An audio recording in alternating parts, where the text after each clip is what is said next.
devotion po for today ay mabasa po siya sa uh, Revelations chapter 22 verse 6 to 21. Sabi po dito, ang pagdating ni Jesus. So, bago po ang lahat, Lord, thank you Lord for this day. Thank you Lord for the life. Thank you Lord for the life of my employers. At thank you Lord po sa iyong mga salita. At thank you Lord po sa mga manunood. Naway, ikaw po ang magsilbing aming inspiration po sa aming pang-araw-araw, Lord. In Jesus' name I pray. Amen. Ang topic ko for today is ang pagdating ni Jesus. Basa po ito sa chapter 22 ng Revelations 6 hanggang, babasahin ko po hanggang 21. Ang pagdating ni Jesus, at sinabi niya sa akin, ang mga salitang ito ay tapat at tunay. Ang Panginoong, ang Diyos, ang Espiritu ng mga propeta. Ito. Ang Panginoong Diyos ng mga espiritu ng mga propeta. Ayan. Ay nagsugo ng kanyang anghel upang ipakita sa kanyang mga alipin ang mga bagay na kailangang mangyari kaagad. Yan. Ako'y malapit nang dumating. Mapalad ang tumutupad ng mga salita ng propesiya ng aklat na ito. Akong si Juan ang nakarinig at nakakita ng mga bagay na ito. At nang aking marinig at makita, nagpatira pa ako at sumamba at sa harapan ng anghel na nagpakita sa akin ng mga bagay na ito. Ngunit sinabi niya sa akin, huwag mong gawing iyan. Ako'y kapwang alipin ng iyong mga kapatid na mga propeta at mga tumutupad ng mga salita ng aklat na ito. Ang Diyos ang sambahin mo. Yan. At sinabi niya sa akin, huwag mong tatakan ang mga salita ng propesiya ng aklat na ito sapagkat malapit na ang panahon. Ang masama ay hayaang magpakasama pa at ang marumi ay hayaang magpakarumi pa at ang matuwid ay hayaang maging matuwid pa at ang banal ay hayaang magpakabanal pa. Ako'y malapit nang dumating at dala ko ang aking gantimpala upang gantimpalaan ang bawat isa ayon sa kanyang ginawa. Ako ang Alpha at ang Omega at ang huli at ang panimula at ang wakas. Mapapalad ang naghugas ng kanilang damit upang sila'y magkaroon ng karapatan sa punong kahoy ng buhay makapasok sa lungsod sa pamagitan ng mga pintuan.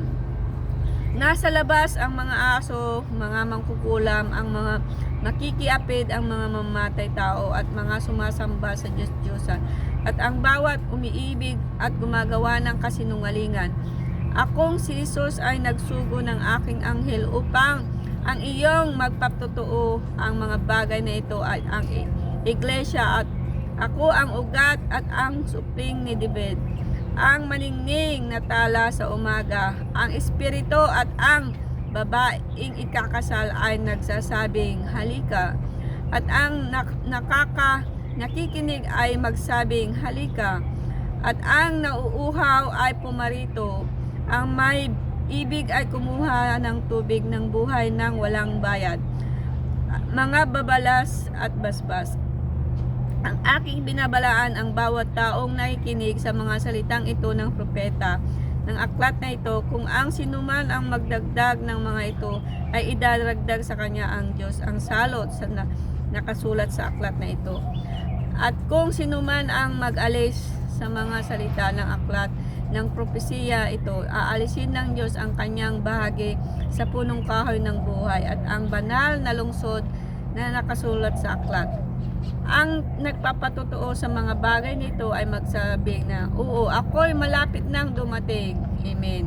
Pumarito ka, Panginoong Hesus, at ang biyaya ng Panginoong Hesus ay mapas sa mga banal. Amen. So, alam niyo po dito ang biyaya ng Panginoong Hesus ay mapa sa mga banal. Amen. So, ugaliin po natin or ano po natin yung ating buhay na maging banal.